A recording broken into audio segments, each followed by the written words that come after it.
Maça çıkışın diyeceğini. Xotin bezor qilib tashladi-da. Odam oldu ki müzik birisi xotindan qo'rqmas kerak, xotini bo'ldi ki erkasini qilmas kerak, xotini darlash kerak, tushundingmi? Mama chakpak kerak, men umuman qo'rqmayman xotindan, tushundingmi? Nima deyapsan, tushunmayapman. Yanga deyapman. Yangangdan ham qo'rqmayman, sendan ham qo'rqmayman, tushunma, gazlamay ko'ngli ham. Nima?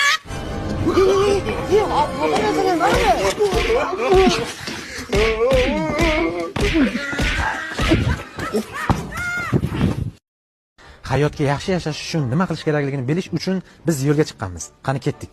Kechirasiz, hayotga yaxshi yashash uchun nima qilishlik kerak? Xotin aytishini qilish kerak. O'le, xotin quli. Siz qanday fikrdasiz? Xotini chizgan chizig'idan chiqmash kerak. Ha? Yamurda. Xotin mahkam murojaatida maqsad beradi. Maya qara, men senga bir narsa olib beraman, signalga, u Amir Olimxonni davridan qolgan u narsa. Kambag'alni boy qilib, qo'rqoqni botir qilib, zo'r narsa. Yur olib beraman. O qara, o'rtoq, seni qanaqa joylarga olib keldin? Joy ekanini xotin ko'rib qolmayapmanmi? Xotining bunaqa joy tushiga ham ko'rmaydi. Ko'nglim g'ijir bo'layapti-da. G'ijir bo'lmasa hammasi yaxshi bo'ladi. U katta qaravering. Assalomu alaykum, xush kelibsiz. Mana akajon menyumiz.